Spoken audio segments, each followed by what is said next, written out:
Molt bones i benvinguts a un nou vídeo d'aquest canal. Avui, com podeu veure, fem un capítol una mica especial. M'ha tocat venir uns dies aquí, a Mont-real, al Quebec, i ho vull aprofitar per explicar-vos l'apassionant història d'aquesta nació. Un país de matriu francòfona dins d'un estat de matriu anglòfona. Un país que té en la seva història algunes similituds amb Catalunya. Alguns, de fet, l'anomenen la França Amèrica, però a mi m'agrada més dir-li la Catalunya del Canadà.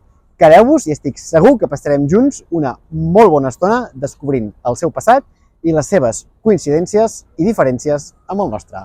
No m'allargo més. Som-hi!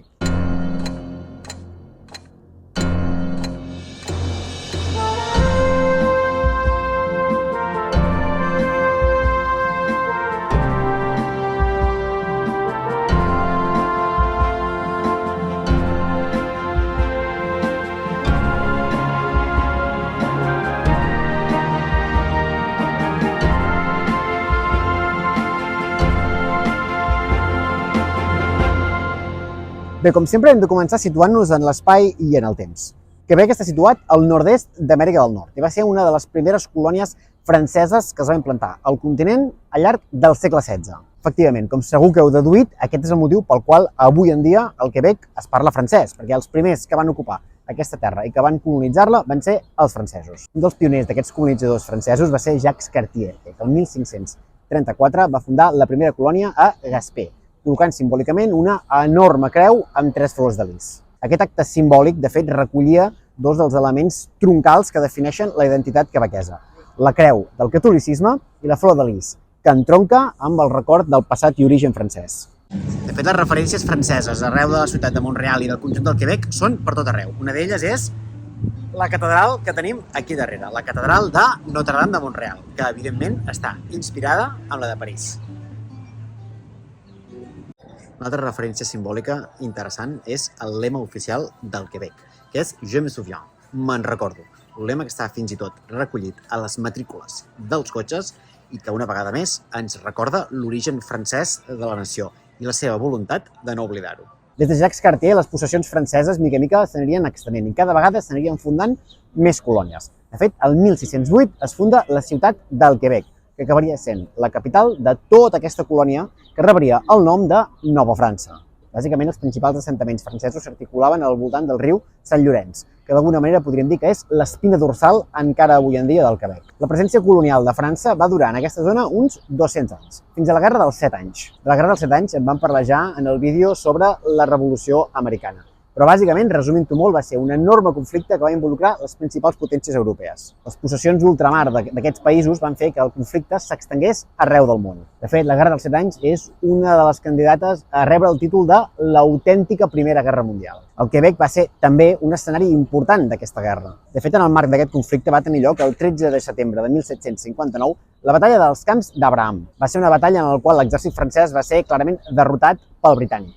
I a partir d'aquell moment les tropes angleses prenen posicions de manera definitiva en tota aquesta zona. En la memòria col·lectiva del Quebec aquesta derrota és enormement important i de fet hi trobem moltes referències per diferents llocs. Fent un paral·lelisme amb els països catalans es podria dir que té una certa similitud pel que fa a l'impacte sobre la memòria col·lectiva amb la batalla d'Almansa o amb l'11 de setembre de 1714 a Barcelona. El resum final de la guerra va ser que França va ser una de les grans derrotades, mentre que el Regne Unit va ser una de les grans victorioses. La Guerra dels 7 anys acaba el 1763, amb la signatura del Tractat de París. Amb aquest tractat, França cedia el gruix de les seves colònies nord-americanes als britànics, i una d'aquestes cessions va ser, efectivament, la colònia de Nova França, l'actual Quebec. A partir d'aquell moment, doncs, aquest país passa a ser una minoria francòfona dins d'un enorme domini britànic a Nord-amèrica. Els seus destins passarien a estar intrínsecament lligats. Els francòfons, doncs, es van constituir com una autèntica minoria nacional dins un país majoritàriament de matriu anglesa. Val a dir que no només hi havia comunitats francòfones al Quebec, sinó que repartien per tot el país, tot i que és cert que aquí era l'únic lloc on eren majoritàries. Malgrat tot, però, la seva consciència nacional encara no havia estat del tot desenvolupada. L'enorme comunitat francòfona mantenia bàsicament la seva cultura, la seva llengua i també la seva religió catòlica. Ho feia en el marc d'unes autoritats que eren majoritàriament anglòfones i protestants, però eren més una comunitat lingüística que no pas pròpiament una comunitat nacional. L'esperit, el sentiment nacional quebecois es desenvoluparia bastants anys després. Les possessions britàniques al Canadà, mica en mica, anirien desenvolupant cada vegada més les seves pròpies administracions i guanyant paulatinament cada vegada més autonomia respecte a la metròpoli. Des de finals del segle XIX, el Quebec va aconseguir tenir institucions pròpies, però sempre dins el marc de l'administració britànica. D'alguna manera podríem dir que van desenvolupar una mena de govern autònom. Ara fem un salt important i ens anem fins a l'any 1939. Fa gairebé 200 anys que aquest territori està controlat per l'administració britànica, però la llengua francesa perviu i està molt arrelada a la societat. Això genera que aquest territori tingui algunes dinàmiques diferents a la resta del Canadà, i una d'elles tindrà a veure amb la Segona Guerra Mundial. Els quebequesos es van oposar frontalment a que el Canadà participés en aquest conflicte i sobretot es van oposar a les lleves de desenes de milers de soldats canadencs que van ser obligats a travessar l'Atlàntic per anar a morir a Europa. Evidentment, això també va afectar a moltíssims joves quebequesos i les mobilitzacions en contra d'aquests reclutaments es van estendre per tot el país. La sensació era que el Canadà havia acabat arrossegat el conflicte per la seva pertinença a l'imperi britànic i per un sentiment de lleialtat amb Londres que els quebequesos tenien en menor mesura que la resta del país. De fet, a tall anecdòtic, aquí, a Mont-real, l'alcalde de la ciutat va arribar a ser detingut per participar en aquestes protestes. Aquest és el Banc de Mont-real, un dels edificis més bonics de la ciutat. Però sobretot sóc aquí per explicar-vos una peculiaritat, i és que a molts llocs de la ciutat hi han recollits tot el llistat de víctimes, de nois d'aquí, de Mont-real, que van morir a la Segona Guerra Mundial. I aquí al Banc de Mont-real també tenim tota aquesta llista que ens pot donar una idea de realment l'esforç humà que va suposar per la població participar en aquest conflicte. Després de la Segona Guerra Mundial i tota la polèmica suscitada per la participació del Canadà, ve una època de fort component conservador dins la societat quebequesa. La Unió Nacional, el partit liderat pel primer ministre Maurice Duplessis, guanya sistemàticament les eleccions. Era una formació molt de dretes, furibundament anticomunista, amb certs tics fins i tot racistes i, curiosament, tot i que era profundament francòfona i catòlica, estava molt oberta a les influències financeres estrangeres. Els vincles de Duplessis amb les grans multinacionals americanes, britàniques i canadenques establertes aquí, al país, van establir un cert règim de clientelisme. La sensació generalitzada era que el govern del Quebec estava al servei d'aquestes grans multinacionals, la major part d'elles anglosaxones, que tenien el poder financer i de través d'ell obtenien el poder polític. A més, en aquell moment val la pena remarcar que el Quebec era una societat que, tot i que no era en absolut empobrida, de fet era de les províncies més riques del Canadà, en molts aspectes socials, culturals i institucionals seguia encara bastant antiquada. Duplessis, evidentment, fomentava aquest status quo i, de fet, el seu govern, sobretot a les zones més rurals del país, desenvolupava pràctiques que eren pràcticament caciquistes, que, evidentment, lligaven molt amb aquesta manera arcaica d'organitzar-se. El govern de Duplessis duraria fins a 1959, moment en el qual acabaria morint al càrrec. I a partir d'aquí s'obriria una nova etapa pel Quebec, una etapa molt important per entendre l'evolució posterior d'aquest país. A partir de 1960 comença l'etapa coneguda com la Revolució Tranquil·la. És un procés de transformació social que, tot i que en gran part va sorgir de la pròpia mobilització de la societat, cert és que també va tenir un paper important el primer ministre d'aquell moment. Era Jean Lesage, que va arribar al poder l'any 1960. La Revolució Tranquil·la bàsicament estava encaminada a intentar qüestionar el pràcticament monopoli del poder polític financer que tenien les grans companyies anglosaxones del país. I, en canvi, la situació de certa discriminació o, com a mínim, de cert relegament a la segona fila de la influència social de la immensa majoria de la societat francòfona. És a dir, la sensació de que la minoria anglosaxona tenia el poder econòmic, que a través del poder econòmic controlava el poder polític i que davant d'això la majoria de la societat, la que no tenia el gran poder financer i que a més era francòfona, s'havia de revoltar i havia d'exigir canvis estructurals que revertissin aquesta situació i que modernitzessin la societat. Volien un Quebec més just, més lliure, més progressista i, evidentment, més igualitari. Aquest procés es va veure encara més accelerat quan el 1969 arriba al capdavant del govern federal, del govern del conjunt de Canadà, un altre personatge absolutament important per la història del Quebec i del Canadà, Pierre Elliott Trudeau, un polític liberal que era quebequès i que clarament també va ajudar a tot aquest procés de modernització del Quebec. Per fer-vos una idea de la importància que té la història del Quebec, la figura de Pierre Trudeau, us diré que l'aeroport de Mont-real, porta el seu nom. I, a més, com a anècdota, el primer ministre del Canadà a data d'emissió d'aquest vídeo, al maig de 2024, és el seu fill, Justin Trudeau.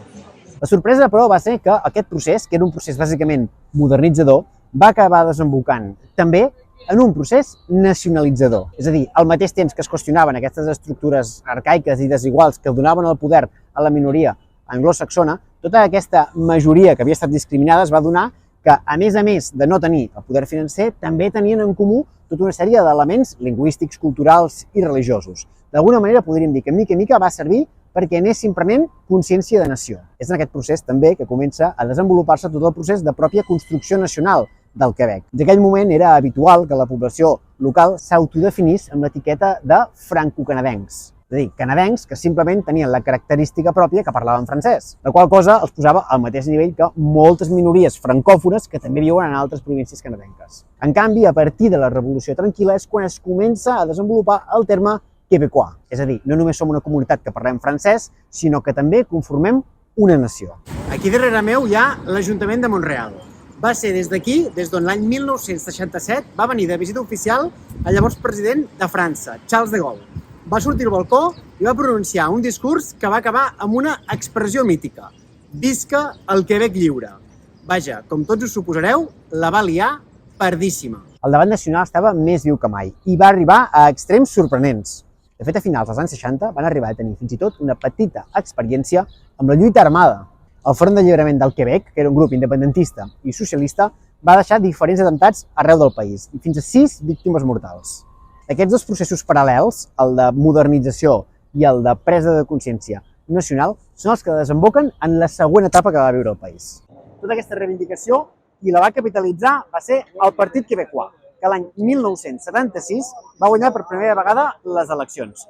I el primer ministre del país va passar a ser aquest senyor que tinc aquí darrere, René Lévesque, una figura mítica de la història nacional del Quebec. René Lévesque és pràcticament considerat com un dels pares de la pàtria. De fet, hi ha estàtues seves pràcticament per tot arreu. I és el que recull totes aquestes ànsies de construcció nacional que mica en mica s'havien anat desenvolupant durant els anys 60 i principis dels 70 i porta per primera vegada un partit que té clarament un discurs semblant a l'independentisme a guanyar les eleccions.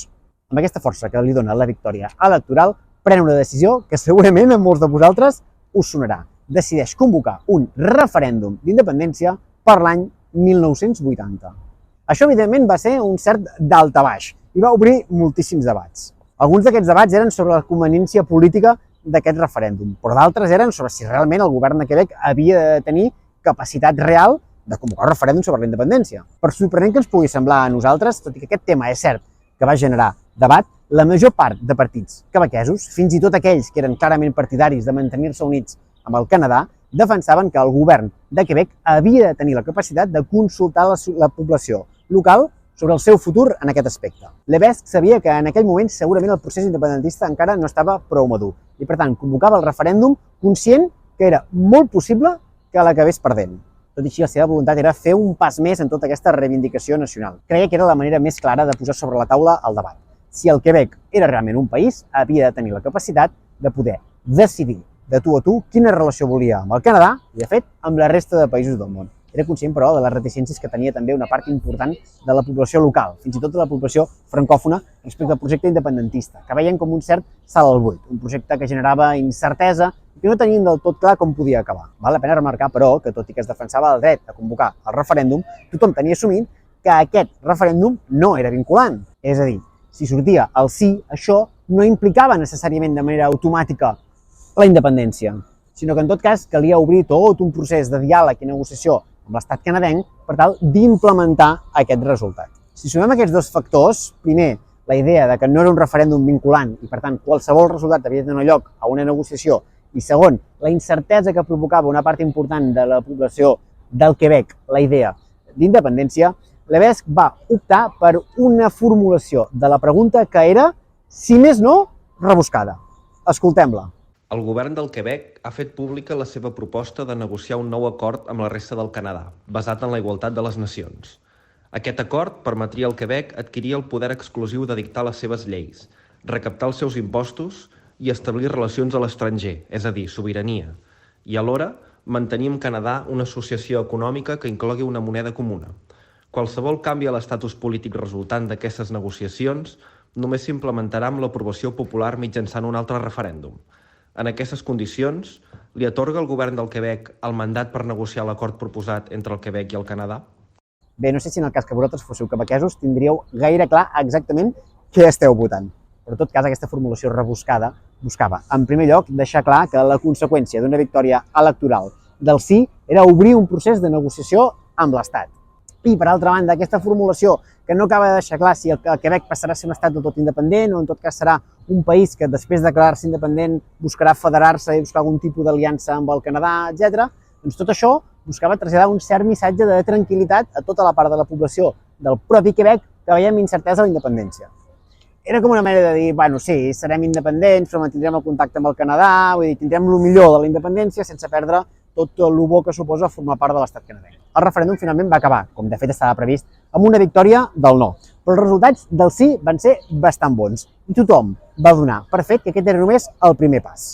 La pròpia nit del referèndum ja es va deixar entreveure que molt aviat hi hauria un segon referèndum i que era en aquesta segona cita on s'hi jugaven tot i on optaven a aconseguir una victòria a favor de la independència. També és en aquell moment quan una petita part de la població anglosaxona del país decideix traslladar-se a altres zones del país. Tot i que percentualment era una part petita de la població, aquest va ser un argument utilitzat recurrentment per tots els sectors unionistes per tal de plantejar com arribava a dividir i a perjudicar la societat el debat independentista. Segur que també us sona. I, efectivament, allò que es va predir la nit del referèndum de 1980 es va acabar complint l'any 1995. En aquell moment, el primer ministre del Quebec era Jacques Parizeau i va convocar el segon referèndum per decidir sobre la independència. Escoltem quina era la pregunta en aquest cas. Acceptes que el Quebec esdevingui sobirà després d'haver ofert formalment al Canadà una nova associació econòmica i política en el marc del projecte de llei sobre el futur del Quebec i de l'acord signat el 12 de juny de 1995? Ara sí, la idea era aconseguir una majoria favorable al sí i que d'aquí, definitivament, es desencadenés el procés que havia de portar cap a la Constitució de l'estat quebequès. A diferència del que va passar el 1980, aquesta vegada els partidaris de la independència tenien l'esperança real de guanyar el referèndum. El resultat a favor del sí va ser millor que el 1980, però per molt poc no van aconseguir la majoria.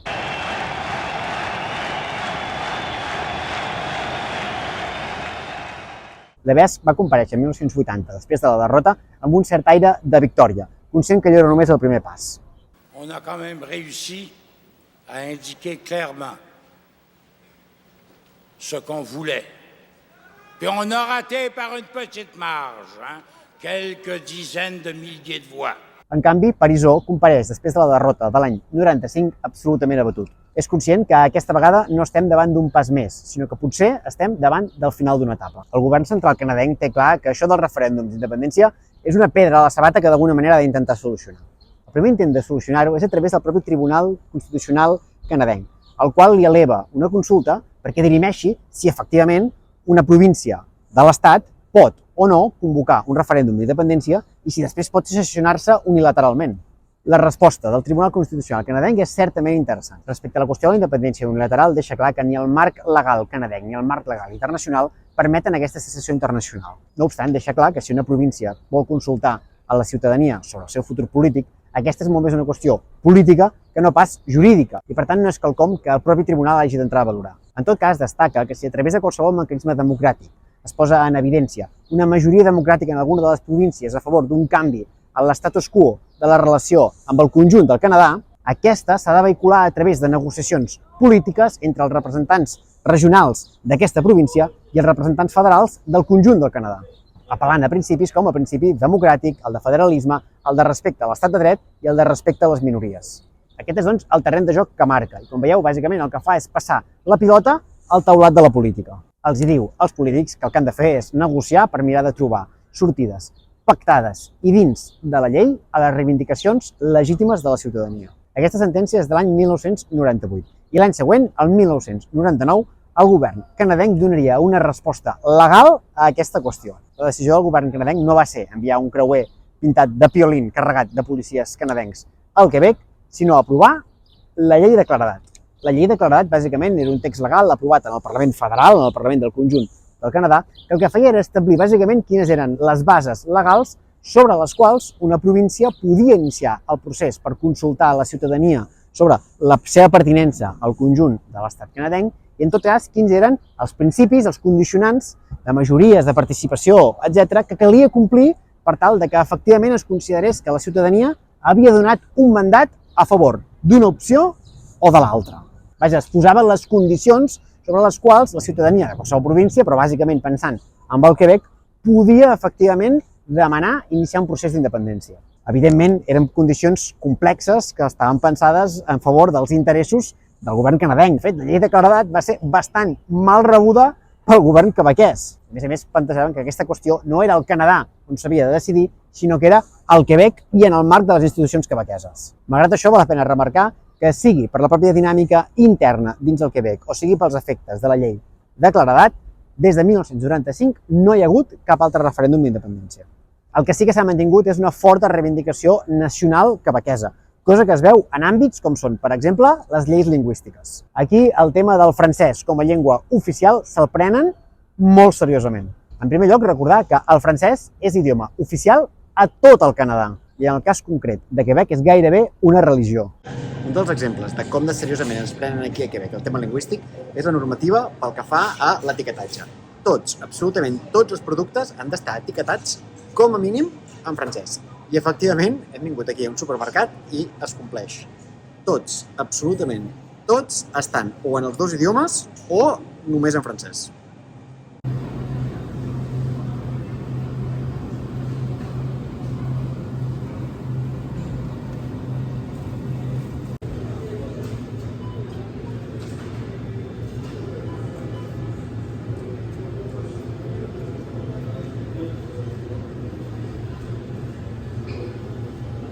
Aquesta mateixa obligació, evidentment, no afecta només els productes en si, sinó també tot el rotulatge dels establiments, els restaurants, els comerços, etc. Fins i tot les cartes dels restaurants. De fet, una polèmica lingüística coneguda aquí, en aquest país, va ser el Pastagate, un conflicte entre les autoritats quebecoises i un restaurant italià pel nom Pasta, sobre si era prou francès o no i, per tant, si complia les exigències lingüístiques d'aquest país. Segurament aquest és un cas una mica extrem, però en tot cas demostra que aquí el tema idiomàtic encara a dia d'avui és un tema molt sensible i que, insisteixo, està molt i molt regulat per la llei. Un altre exemple de com de seriosament es prenen el tema lingüístic són les senyals de stop, que aquí no són stop, són arrête, perquè aquí tot, absolutament tot, ha de ser en francès. I bé, fins aquí el capítol d'avui. Com veieu, un capítol una mica especial, però hem cregut que aquest viatge l'havíem d'aprofitar per acostar-vos una mica més la història d'aquest país. Un país amb moltes diferències amb el nostre, però que no obstant segur que alguna cosa en podem aprendre. Espero que t'hagi agradat. I si vols veure els següents vídeos, en els quals ja tornarem en el format habitual, no t'oblidis de subscriure't i activar les notificacions. I deixa'ns també molts comentaris, que ens encanten. Moltes gràcies i ens veiem a la propera. Fins aviat!